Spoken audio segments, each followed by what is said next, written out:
اور اسے چلا پھرا نہیں جائے گا۔ اس نے اپنی ٹانگوں کو حرکت دینا چاہیے جو سن پڑ گئی تھی۔ بیا کی آنکھوں سے آنسو بہنے لگے۔ کہرام اسے کھا جانے والی نگاہوں سے دیکھ رہا تھا، اور جیسے ہی کہرام نے اس کی طرف قدم بڑھایا، بیا ایک جھٹکے سے اٹھی، بیگ کو وہیں بینچ پر چھوڑا اور وہ وہاں سے بھاگ کھڑی ہوئی۔ کہرام نے اسے آواز دی تھی، لیکن وہ رکی نہیں تھی۔ وہ ویٹنگ ایریا کے اندر موجود کمرے کی طرف بھاگی تھی۔ کہرام اس کے پیچھے بھاگا۔ بیا، بیا۔ بیا اس کمرے میں آئی تھی جہاں پر واش رومز بنے ہوئے تھے۔ قطار میں بنے سارے واش روم کے دروازے کھلے ہوئے تھے۔ بیا جلدی سے ایک باتھ روم میں گھس گئی۔ کہرام تب تک اس جگہ داخل ہو چکا تھا۔ اس نے بیا کو دروازہ بند کرتے دیکھ لیا تھا۔ وہ سیدھا اسی دروازے کے سامنے آیا۔ بیا، دروازہ کھولو۔ اس نے تحمل سے بات کا آغاز کیا۔ بیا نے سختی سے اپنے لبوں پہ ہاتھ رکھ لیا۔ وہ جیسے اپنی سانسوں کی بھی آواز اس تک نہیں پہنچانا چاہتی تھی۔ اسے یوں لگ رہا تھا کہ وہ کبوتر بن کر آنکھیں بند کرے گی تو وہ بچ جائے گی، لیکن کہرام نے اگلی بار بے صبری سے دروازے کو دھڑا دھڑ پیٹا تو بیا کی جان نکل گئی۔ وہ کونے میں دبک کر کھڑی ہو گئی۔ بیا، میں تمہیں آرام سے کہہ رہا ہوں، دروازہ کھول دو، نہیں تو میں اسے توڑ کر اندر آ جاؤں گا۔ تم مجھ سے بچ نہیں سکتی۔ تم یہاں کر کیا رہی ہو؟ وہ چبا چبا کر بولا۔ بیا شدت سے رونے لگی تھی۔ اس کی سسکیوں کی آواز کہرام سن رہا تھا، لیکن اس کا غصہ ٹھنڈا نہیں ہو رہا تھا۔ اس کے جسم میں ابال سے اٹھ رہے تھے۔ اسے یوں لگ رہا تھا کہ خون کی جگہ اس کی رگوں میں لاوا دوڑ رہا ہے۔ یہ لڑکی اس حد تک چلی جائے گی، اس نے سوچا نہیں تھا۔ یہ یہاں کیا سوچ کر آئی تھی اور کہاں جانے کا ارادہ کر رہی تھی؟ اگر کہرام کا دوست اسے نہ بتاتا تو یہ لڑکی تو اب تک فرار ہو چکی ہوتی۔ پھر وہ لوگ اسے کہاں ڈھونڈتے، اور یہ نہ سمجھ لڑکی جاتی کہاں؟ اتنی بھری دنیا میں، اتنے چالاک لوگوں میں، بیا جیسی لڑکیاں جنہوں نے دو گھروں کے علاوہ تیسرا گھر نہیں دیکھا ہوتا، ان کا گزارا کہاں ہوتا ہے؟ انہیں تو لوگ کچا چبا جاتے ہیں، اور یہ لڑکی اپنا آپ پیش کرنے دنیا میں نکل آئی تھی، صرف اس لیے کہ وہ کہرام سے بچنا چاہتی تھی۔ کہرام کے سر پر جیسے ہتھوڑے برس رہے تھے، اور اس کا ہاتھ ایک لمحہ بھی نہیں رک رہا تھا۔ دروازے پر مکے برساتے ہوئے وہ مسلسل دروازہ بجا رہا تھا۔ پھر اس کا ہاتھ مٹھی کی صورت بن گیا۔ وہ اس دروازے پر مکے برسانے لگا۔ میں کہتا ہوں بیا، دروازہ کھول دو، میں 10 تک گنوں گا۔ اگر تم نے دروازہ نہ کھولا تو میں اسے توڑ کر اندر آ جاؤں گا، اور پھر تمہارا وہ حشر کروں گا کہ تم پوری زندگی یاد رکھو گی۔ تم آج میرے ہاتھ سے بچ نہیں سکتی۔ دروازہ کھولو۔ وہ شیر کی طرح دھاڑا تھا۔ بیا نے بولنے کی کوشش کی، لیکن اس کی آواز اتنی عجیب سی نکلی کہ اس نے بے ساختہ اپنی گردن کو چھوا۔ یا اللہ، میری آواز چلی گئی۔ اس کی آواز ہی نہیں نکل رہی تھی۔ وہ اپنی قمیض کو دونوں جانب سے مٹھیوں میں جکڑ کر تھر تھر کانپتی دیوار کے ساتھ لگی ہوئی تھی۔ میں گھر سے بھاگ نہیں رہی تھی، میں یہاں ویسے ہی آئی تھی۔ اس نے جھوٹ بولا۔ کہرام کے ماتھے پر مزید بل پڑ گئے، یعنی کہ وہ بھاگنے ہی نکلی تھی۔ مجھے تمہاری ان کہانیوں سے دلچسپی نہیں ہے بیا، تم دروازہ کھولو۔ اس کا ہاتھ ایک لمحے کے لیے رکا تھا، پھر اس نے دوبارہ پوری قوت سے مکہ مارا تو دروازہ پورے کا پورا ہل گیا۔ میں دروازہ نہیں کھولوں گی، وہ ہمت کر کے چلائی۔ کہرام نے دانت کچکچائے۔ اور میں وجہ جان سکتا ہوں کہ تم دروازہ کیوں نہیں کھولو گی؟ کیا تمہیں میرے غصے سے ڈر نہیں لگ رہا؟ تمہیں نہیں لگتا کہ اگر تم اب بھی یہاں کھڑی ہو کر ضد کرو گی تو تمہارے میں دو لگا دوں گا، جو کام میں نے کبھی نہیں کیا؟ تم مجھے وہ کرنے پر مجبور کر رہی ہو، میں تمہاری ٹانگیں توڑ دوں گا۔ تم ایک بار میرے ہاتھ تو لگو۔ تم یہاں آئیں کیسے؟ بیا نے روتے ہوئے بتایا۔ میں نے رکشہ لیا تھا۔ کہرام نے اپنی معلومات میں اضافہ کرنے کی خوشی میں بیا کو فوراً کہا۔ شاباش میرے لال، اب باہر بھی آ جاؤ۔ اب اسی رشکے میں تمہیں میں باندھ کر دوبارہ گھر لے کر جاؤں گا، اور پھر تمہاری ہڈیاں ٹوٹیں گی میرے ہاتھ سے۔ بیا جانتی تھی اس کا حشر کچھ ایسا ہی ہوگا، اسی لیے اس نے کہا، میں دروازہ اسی وجہ سے نہیں کھول رہی۔ میں باہر آئی تو آپ مجھے ماریں گے، میں باہر نہیں آؤں گی۔ کہرام نے گہرا سانس لیا، لبوں کو بھینچ کر چہرہ اوپر کرتا ہوا جیسے وہ اپنے غصے کو قابو کر رہا تھا۔ بیا، اگر تم اپنی خیریت چاہتی ہو تو دروازہ کھول دو، میرے ساتھ بحث مت کرو، یہاں پہلے ہی بہت تماشا لگ چکا ہے، میں نہیں چاہتا کہ اور تماشا لگے۔ دروازہ کھول دو، میں 10 تک گن رہا ہوں، 1، 2، 3۔ وہ گنتی گننے لگا، اور جیسے جیسے گنتی آگے بڑھ رہی تھی بیا کی ٹانگوں سے جان نکل رہی تھی۔ یا اللہ میں کیا کروں؟ یا اللہ مجھے آج بچا لو، میں پوری زندگی کوئی گناہ نہیں کروں گی، میں 5 وقت کی نماز پڑھوں گی، نہ کبھی جھوٹ بولوں گی، نہ کبھی فلمیں دیکھوں گی، نہ کبھی گانے سنوں گی، بس مجھے کہرام شاہ سے بچا لے، اس کے دل میں میرے لیے رحم ڈال دے اللہ۔ وہ دل سے دعائیں مانگ رہی تھی۔ گنتی 8 تک پہنچ گئی تھی، کہرام نے رک کر دروازہ بجایا۔ بیا تم صرف اور صرف مجھے غصہ دلا رہی ہو، دروازہ کھول دو۔ بیا نے روتے ہوئے کہا، آپ وعدہ کریں مجھے نہیں ماریں گی، مجھے حفاظت گھر پہنچانے کی زبان دیں، پھر میں مانوں گی، دروازہ بھی تبھی کھولوں گی۔ کہرام کا دل کیا، وہ تالیاں بجائے، پورے شہر میں خود سے ذلیل ہونے کے لیے نکلی یہ لڑکی اب اس سے حفاظت کے وعدے لے رہی تھی۔ میں ایسا کوئی وعدہ نہیں کروں گا، تم یا تو میرے 10 گننے سے پہلے دروازہ کھولو، ورنہ میں توڑ دوں گا۔ ایک صورت میں تمہیں سزا کم ملے گی، اور اگر دروازہ ٹوٹا اور میں تمہیں زبردستی یہاں سے لے کر گیا تو تمہاری سزا بڑھ جائے گی۔ میں نے آج تک تم سے کبھی اس طرح سختی سے باتیں نہیں کی، لیکن تم دن بدن مجھے مجبور کر رہی ہو کہ میں تم پر سختیاں کروں۔ بیا نے ہمت جمع کر کے کہا، آپ ہوتے کون ہیں مجھ پر سختی کرنے والے؟ یہ تو میں تمہیں دروازہ کھلنے پر بتاؤں گا کہ میں ہوں کون۔ تم مجھے بھولتی جا رہی ہو بیا، میں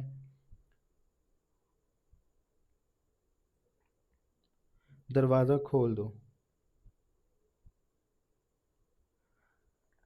اب بس ایک گنتی اور تھی، اور پھر کہرام نے یقیناً دروازہ توڑ دینا تھا۔ اسی لیے بیا نے ہمت کر کے دروازہ کھول دیا، اور دروازہ کھلتے ہی کہرام نے اسے بازو سے دبوچ کر اپنی طرف کھینچا۔ وہ کٹی پتنگ کی طرح لڑکھڑا کر اس کے سینے پر گر گئی۔ کہرام نے اپنے ایک بازو کو اس کی کمر میں ڈالا تھا، دوسرا ہاتھ اس کے بازو پر موجود تھا، جس کی انگلیاں بیا کے گوشت میں پیوست ہو رہی تھی۔ وہ اس کے ہاتھ کو سختی سے دبوچ کر کھڑا تھا، اور بیا کا چہرہ اس کے سینے میں چھپا ہوا تھا۔ وہ ٹھنڈی میٹھی خوشبو جس کی اسیر بیا ہوا کرتی تھی، آج ایک بار پھر اس کے اعصاب پر سوار ہونے لگی۔ یہ خوشبو بہت دن بعد بیا سونگھ رہی تھی۔ اس میں ایک عجیب سا سکون تھا، اور اس کے یوں سینے پر لگنے سے کہرام شاہ کے دل میں جو سکون بیدار ہوا تھا، اس پر وہ حیران رہ گیا۔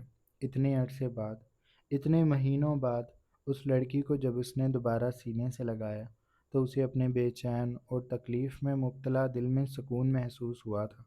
اس کے دل کی دھڑکن جیسے مس ہوئی تھی۔ پھر اگلے ہی لمحے اس نے خود کو سنبھالا، اور کانپتے لرزتے وجود کو کاندھوں سے پکڑ کر اپنے سامنے کیا۔ سرخ انگارہ نگاہیں اس کے چہرے پر گاڑتے ہوئے وہ غرایا، تم آج میرے ہاتھ سے نہیں بچتی بیا، تم گئی، تمہیں میں آج نہیں چھوڑوں گا۔ وہ کہہ کر اس کی کلائی پکڑ کر کھینچتا ہوا اسے باہر لے جانے لگا۔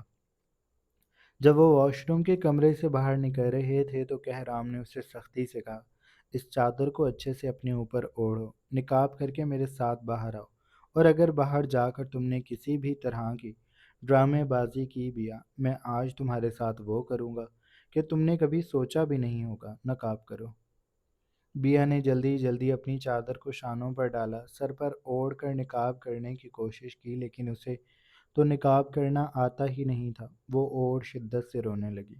کہرام نے اسے کھا جانے والی نگاہوں سے دیکھا۔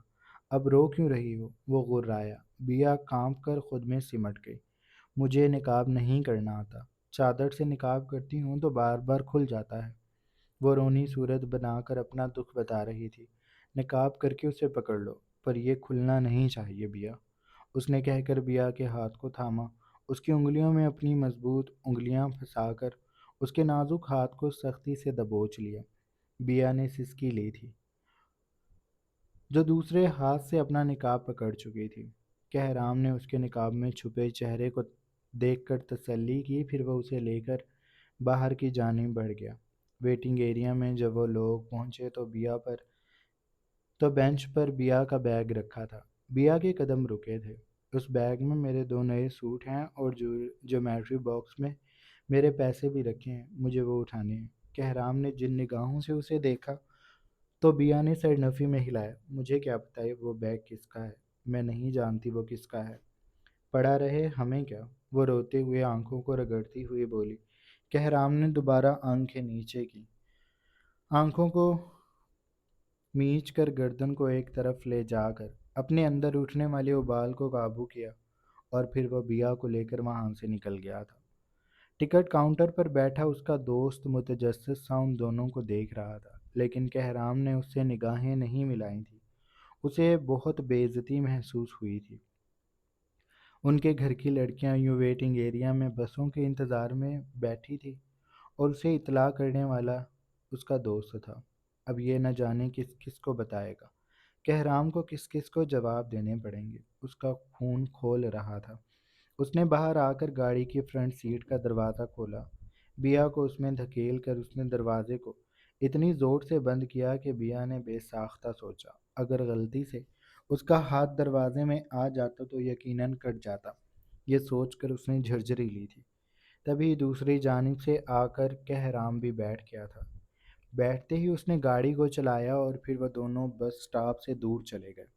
کچھ دیر گاڑی میں خاموشی چھائی رہی، پھر کہرام نے بے تاثر آواز میں اس سے پوچھا جو چہرہ جھکائے سسک رہی تھی، گھر کیا جھوٹ بول کر نکلی ہو؟